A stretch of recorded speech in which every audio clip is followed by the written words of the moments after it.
Welbo! Welbo! Welcome to The Wrestling Show!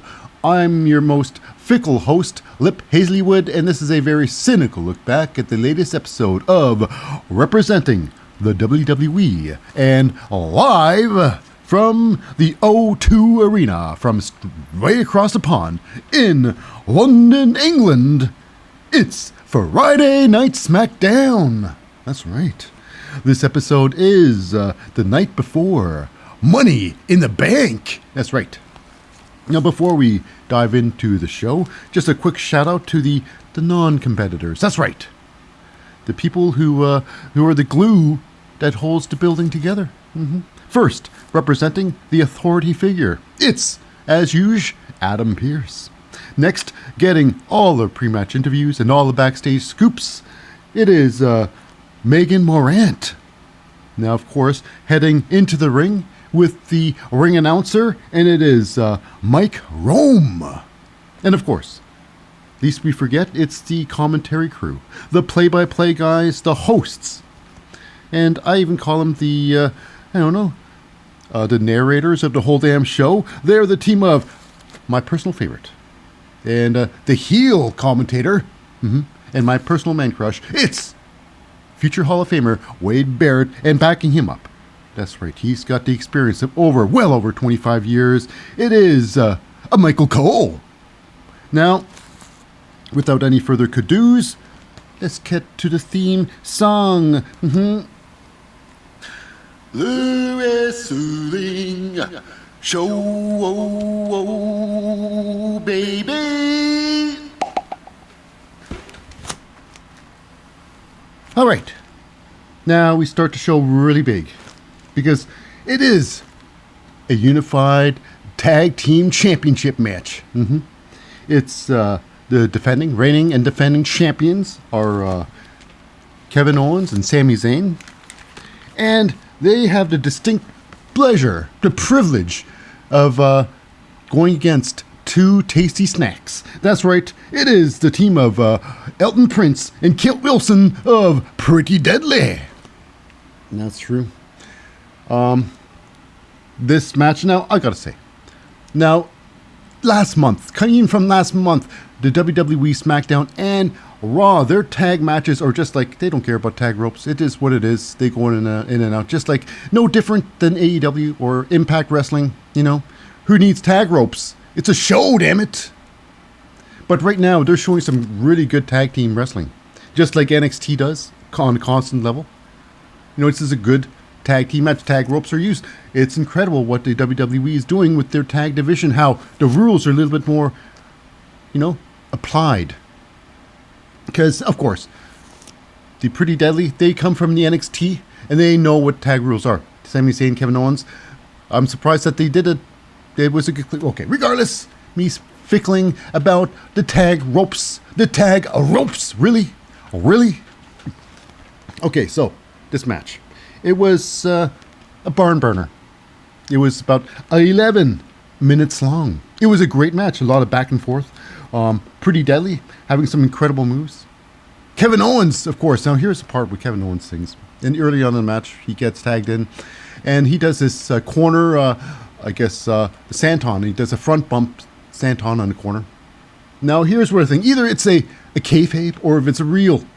When Kevin Owens went down, he bashed his ankle pretty good alongside of the turnbuckle. Because either he was faking, he was doing a Cody Rhodes, the Cody trope, like my leg, my arm, I got to battle my pain, and to not just my battle my injury, but and then I got to go overcome that to beat you.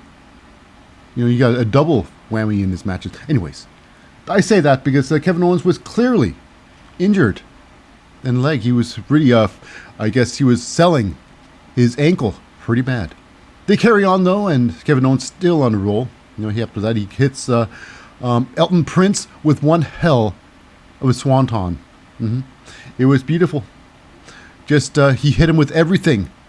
There's no ifs, ands, or buts. Landed with the entire weight. It's true. But however, they fight on. Kevin Owens, his leg buckles, his ankle buckles. I'm thinking now, is this really Kevin Owens injured, or is he really good at selling this injury? So, Sami Zayn's looking to tag in, but however, he gets pulled off. He gets pulled out of the ring by Mr. Kit Wilson. Tasty snack number 2. Pulls him out and chucks him headfirst into the steel steps. Now, that didn't end there because Kevin Owens took a blunt of it.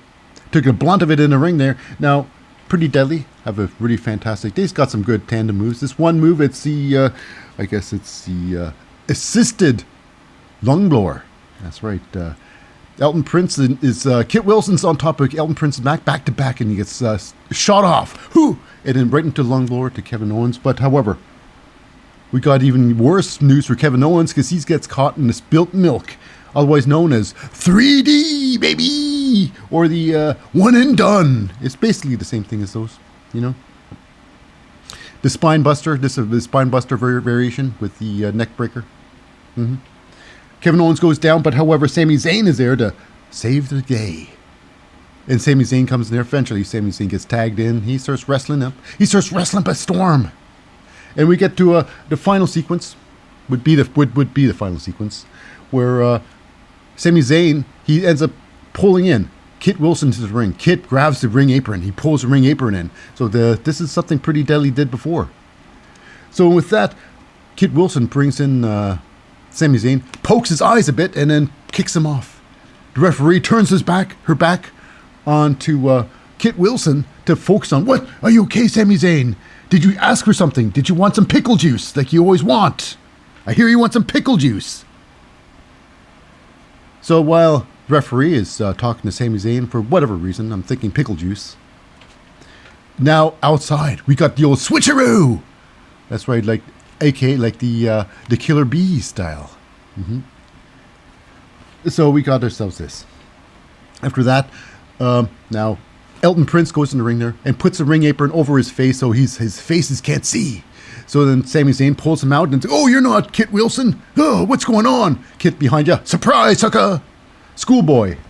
Now, did it end there? No, it did not. Like Elton Prince slides out the ring. Kit Wilson's in the ring there. He starts getting his arse picked by Sami Zayn. They get to a point where Sami Zayn gets ready for the haluva kick. One hell of a kick. And this is where Elton Prince comes in the ring again.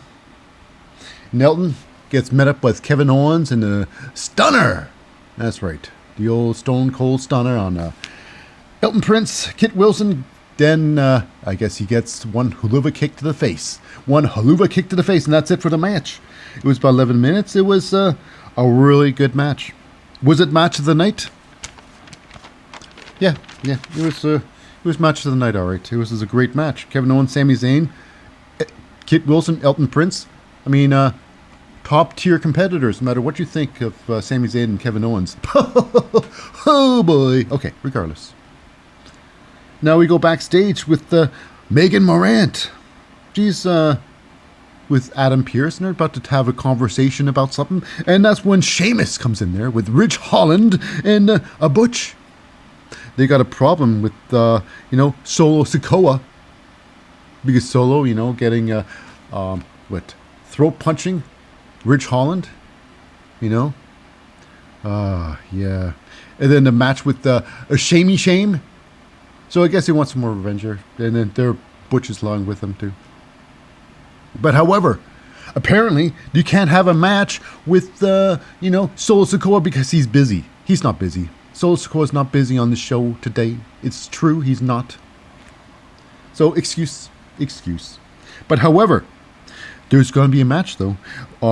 I guess it's going to be, Ridge Holland is going to get a match against Austin Theory, one of the great wrestlers, great mic skills. I'm a big fan of Austin Theory. So it's going to be Ridge Holland getting a match with Austin Theory.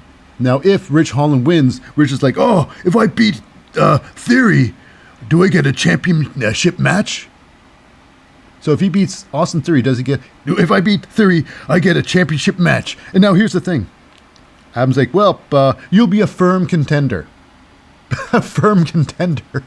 No, so the answer is, Ridge, no, you won't be number one contender to the championship gold. So it's hilarious. You be right up there. Be right up there, Ridge. You just got to practice a little bit more. So here we go. Now, what happens in this match? Because isn't this a very following match? Now, this was, it had promise, but it showed a lot. Now, I say promises because of this. Austin Theory, he's Austin Theory. He's one of the greats out there. And it showed that Austin Theory knows how to work. So during this match, it was Austin Theory. Now, the size difference is very small. Maybe 20 pounds difference. They're both in incredibly good shape. Incredibly good shape. Austin Theory looks like a champion, and he is a champion. Ridge Holland, I think he came in with new music. New gear and all, but Ridge got a lot of growing as a wrestler. Not just offense. You can't just be a great wrestler with just offense. You have great, taking beatings too, not defense. You how to take an ass whooping. Austin Theory's proven this here. Austin Theory's proven how he take an ass whooping and come out on top. Now there's a move here where it's pretty dangerous, I'd say. It's a front face lock and somewhat chicken wing thing. Ridge Holland grabs Theory and spins him around like a helicopter spin, taking the full weight on his arm and neck. It's true, but look good. Ridge Holland throwing Austin Theory from pillar to post. Now this match was, like I say, it was under a commercial break timing. It was like 3 minutes. Commercial breaks are usually 3.5 minutes. Now, this match turns around. Austin Theory escapes out the back, slides out the ring. Ridge Holland goes after him. Hey, what are you doing out there? Hop in the ring there, sonny. He slides his head out, and Austin Theory attacks with a double chop to the neck. A double chop thrust to the neck. And that was it, pretty much. Austin Theory gets onto the ring apron, and then pulls the arm of Ridge Holland. He goes throat first. Now, here's the thing. A couple of weeks ago, like I say, Ridge Holland was, Samoa spiked by Solo Sikoa in the throat. So I guess this is his weak part. Ridge Holland's got a weak throat now. Like, oh, you got me. It's me weak throat. Oh, how dare you. He didn't say any of that. But he was in great pain. Great pain.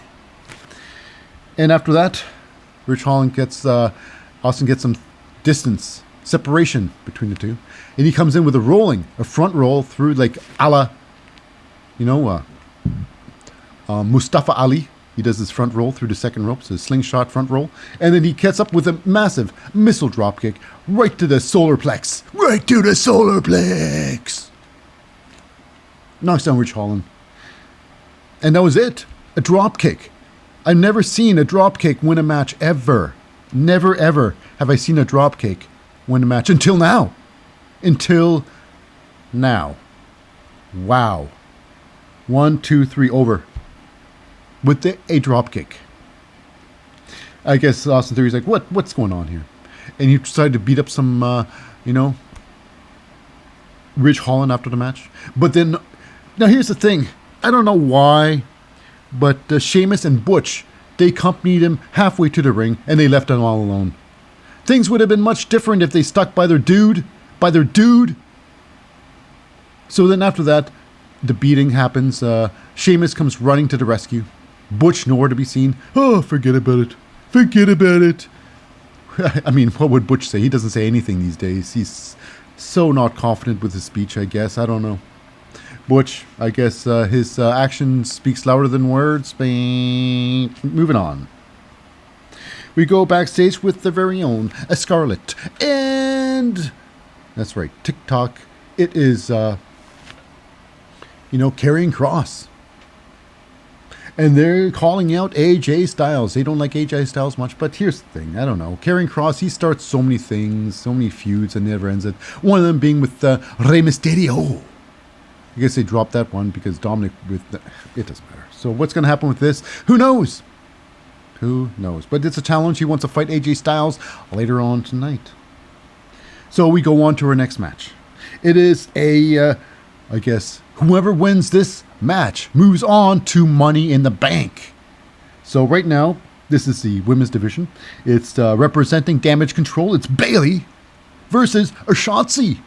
Now Shotzi had a she didn't disqualify for the Money Bank, and she's picked on Bailey. She wants Bailey's spot in Money in the Bank. So if Bailey loses this match, Bailey loses her spot in Money in the Bank. So alongside this Bailey, it's her number one girl. It's Io Sky, of course. Dakota Kai still on the injured list. At least right now, that's as far as we know. Okay, so this match, it was upsetting. It was upsetting, to tell you the truth. Is these two, Shotzi, I know Shotzi knows how to wrestle.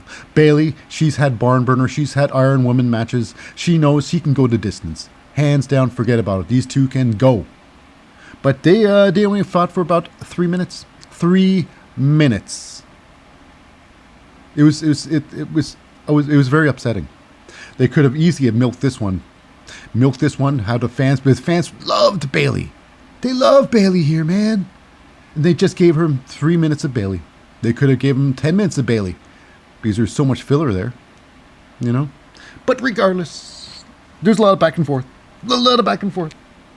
Now we got the move here. Shotzi, she's got this move called the sliced bread. You know, what's it? Brian Kendrick invented that move. There's more than that. Sliced bread. Anyways, it's you put someone in the gutter and you do a backflip around them and then land. You know. But here's the thing, Shotzi, she's always tried to do it. You know, I think the ugliest sliced bread is done by Shotzi. She's really got to reconsider doing this move. Because I say this, because every time I see this move done by Shotzi, it is like the opponent doing it on themselves. They're literally helping Shotzi over, throwing her over and themselves over to complete the move. So without the assistance of the opponent, Shotzi can never do this move. And just like this, Shotzi gets Bailey into the cutter, and she jumps up, and she tries to jump off the ropes. She tries to springboard off the ropes, and she gets no leverage. Bailey ends up pretty much suplexing her. It looked like a opposite reverse suplex, you know. Inverted suplex. That's the word I'm looking for. Inverted. So here's the thing. After the big old thing, you know, Shotzi's sliced bread. Shotzi goes for the pin, but it's Io Sky. They were too close to the ropes. No. Bailey could have easily have flopped her leg over onto the ropes, just like Damon Kemp did in his match against Eddie Thorpe.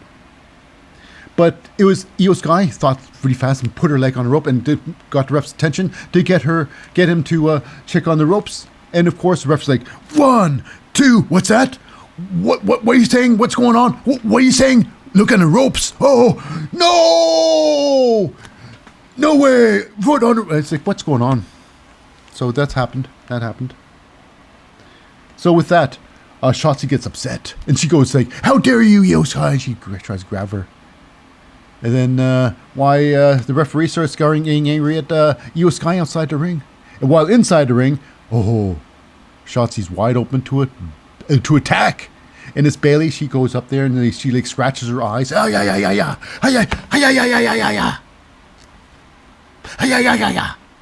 Yep. And after that, it's the Rose Plan. Now, what's ironic, I gotta say this. The match. Bailey, hands down, sexiest woman of SmackDown.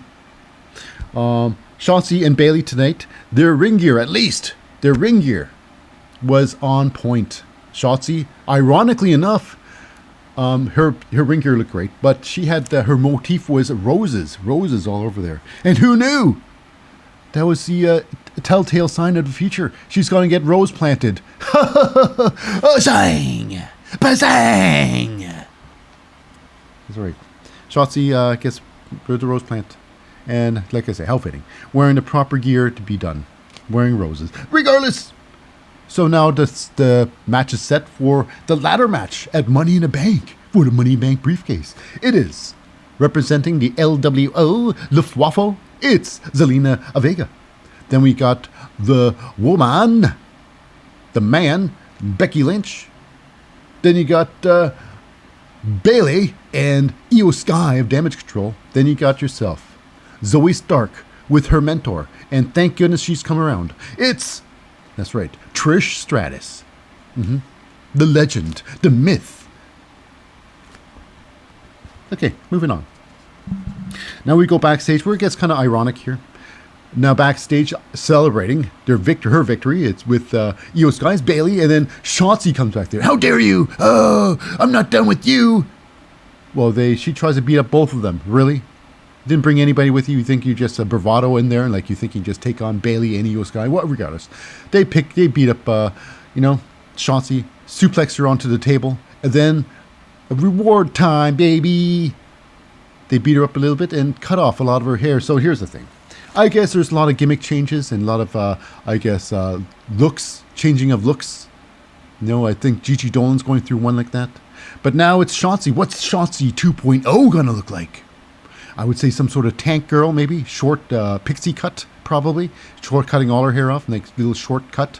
I can see that happening. A pixie cut for Shotzi in the future. A little bit more radical, baby.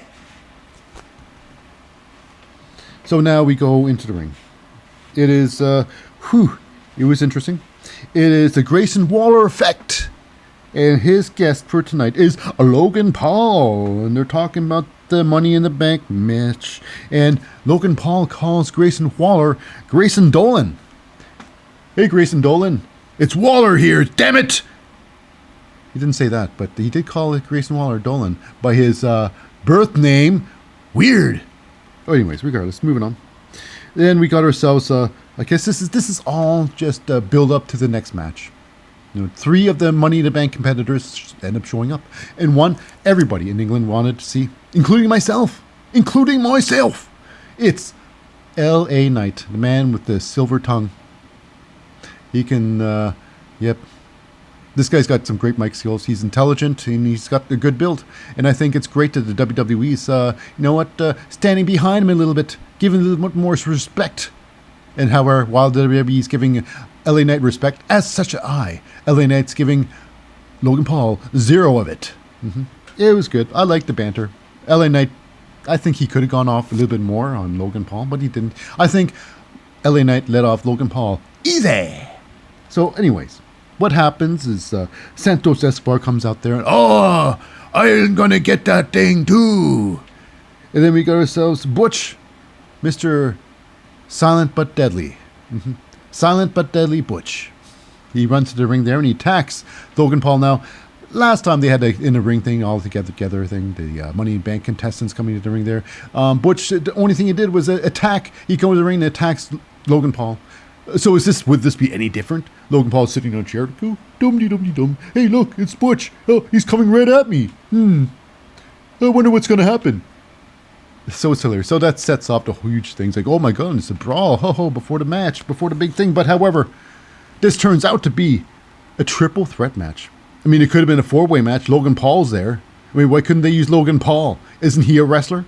Oh, no. Logan Paul's a main event wrestler. He doesn't do SmackDown. He does like the big ones now. He's only in Money in the Bank because that's a prelude to the big event. So I can only imagine Logan Paul being Money in the Bank winner. Oh, yeah. Reminds me of, the old days. WCW. Well, regardless. We will leave the past alone. The past. Anyways, so we got ourselves a triple threat match coming on. And that's between L.A. Knight, Santos Escobar of the LWO, Luftwaffe, and a Butch of the Brawling Brutes. Butch in there. Now it gets like this. There was one move. It was one hell of a move done by L.A. Knight. He gets Pete Dunne, or should I say, gets Butch in a back body drop, throws him up in the air, and follows him down with like a choke slam. So it's like a back body drop driver, to the umpth degree. Now, what was even more crazy is the landing. Oh my goodness! Even though it was a safe landing, it was a dangerous landing. It was a good thing.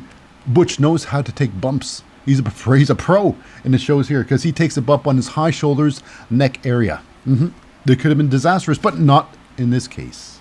It just looked incredible. It was a holy shit moment, in my mind anyways.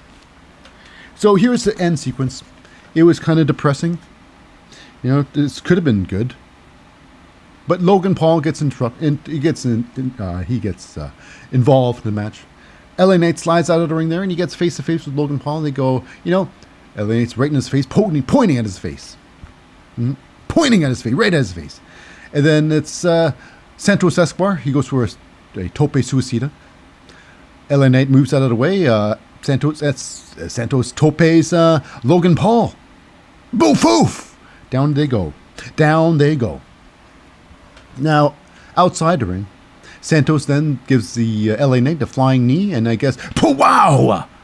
Knocks LA Knight clean out of his gourd. He's out cold, I guess. But in the ring, Santos Escobar, he wants to finish off some Butch. So he climbs up to the top rope, and I guess he's going for this big steamboat double axe handle. The old Polish hammer from the top rope. With the old, oh, I'm gonna get you! Oh, yo, yo! And he gets punched in the face by the Butch.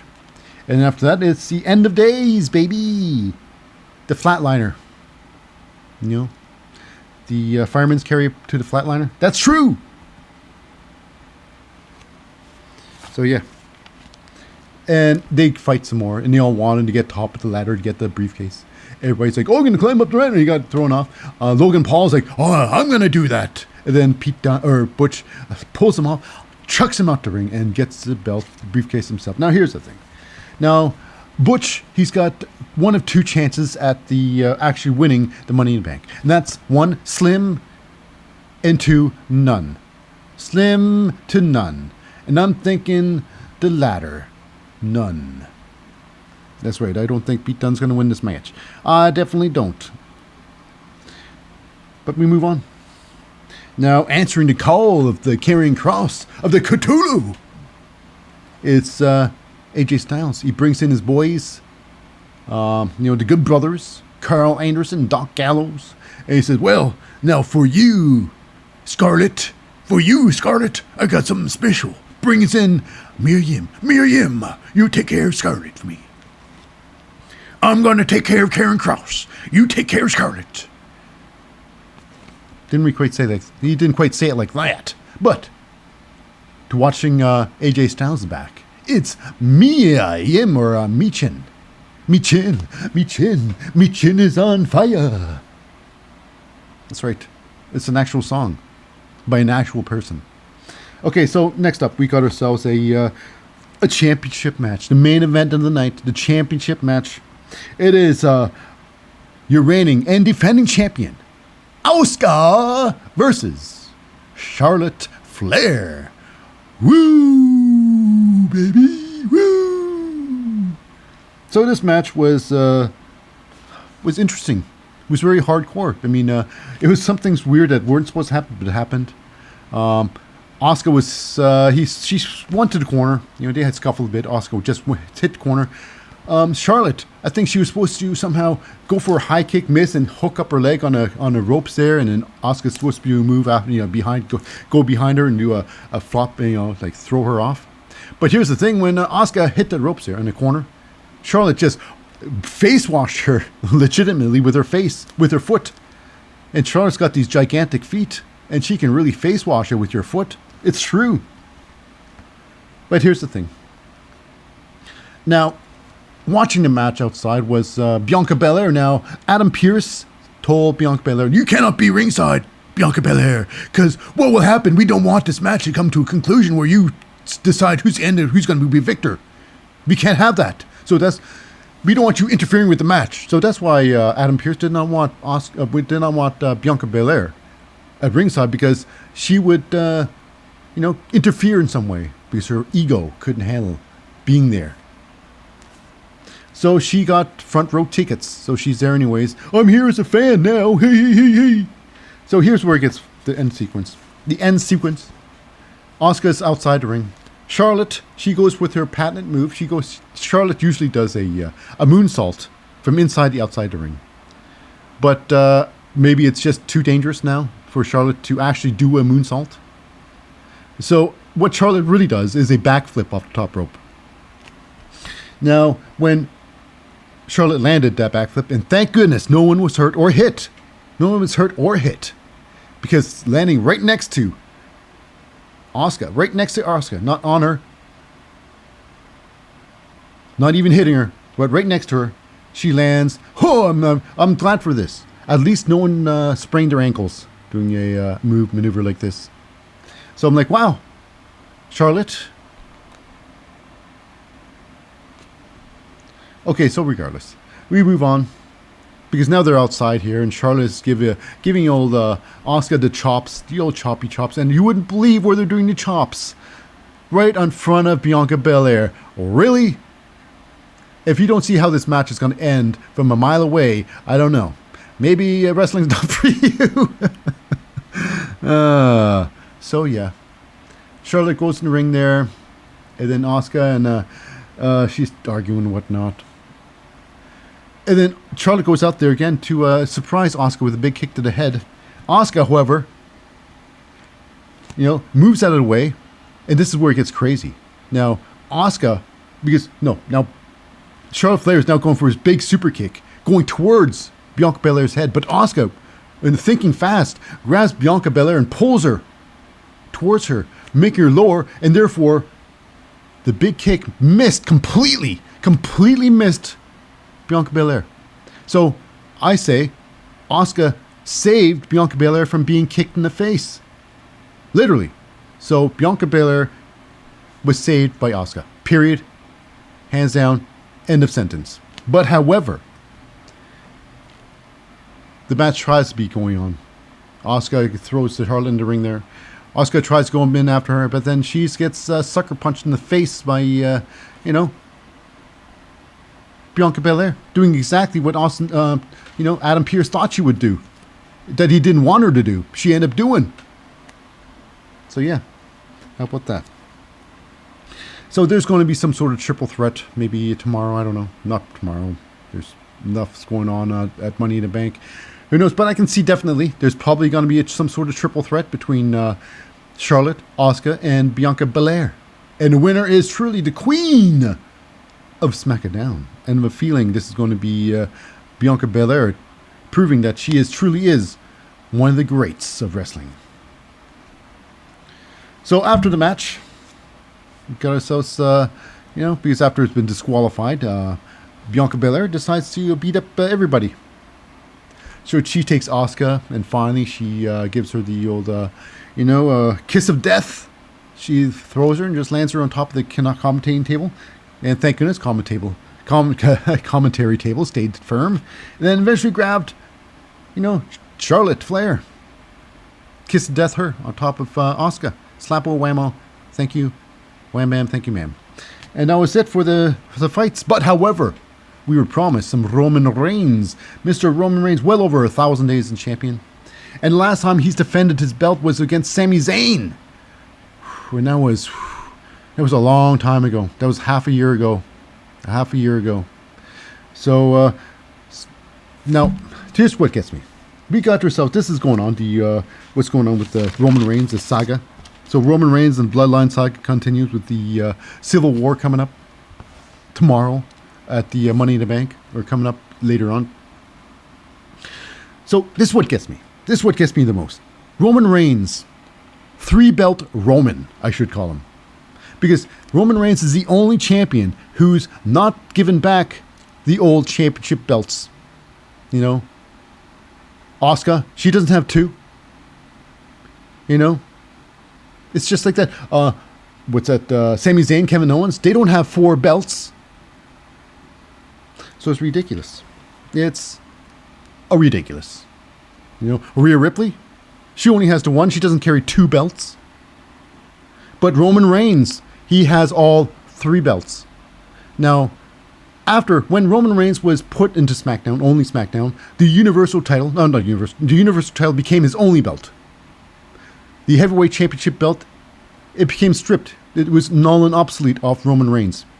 Obsolete. And then when Roman Reigns got the new title, that obviously, the Universal title is now obsolete. So what does this mean? He's got 3 belts, and does all 3 of them mean they're all obsolete? Well, it has been about 6 months since Roman Reigns' last title defense. So perhaps they are all obsolete. So it's Roman Reigns with Paul Heyman carrying both these obsolete belts. And Solo Sikoa in a ring there.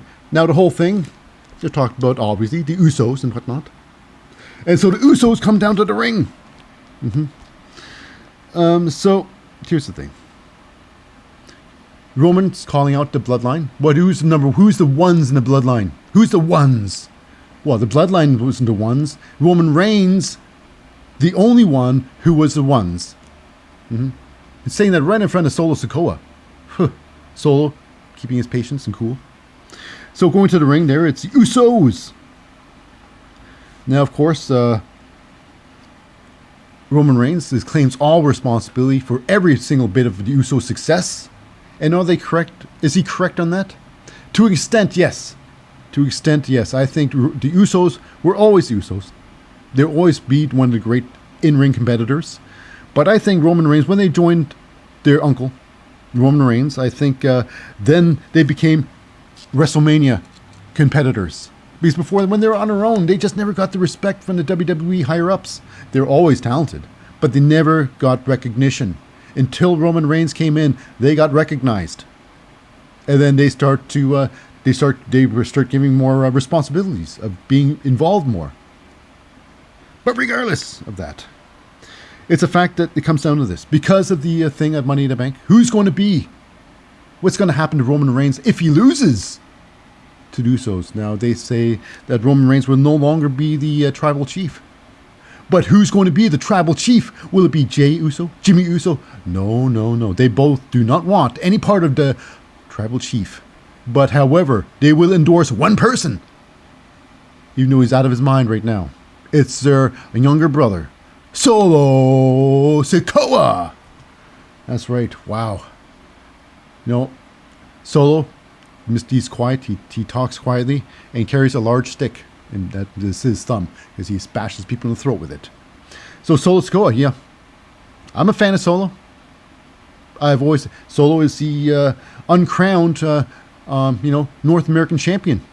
Uncrowned, because he was stripped by Shawn Michaels. He didn't even lose it. He got stripped. So he's still a champion in my eyes. So anyways. Now, I guess Jey Uso gets up there. He gets in the face of Roman Reigns. And then it comes the taste of yet to come of the Money in the Bank. Roman Reigns gets face washed by Jey Uso. Jimmy Uso with a big super kick to the face. Pow pow! Then it's on, baby. They start fighting. So basically, it's all this. But Roman Reigns, however, he didn't go down, like a chump.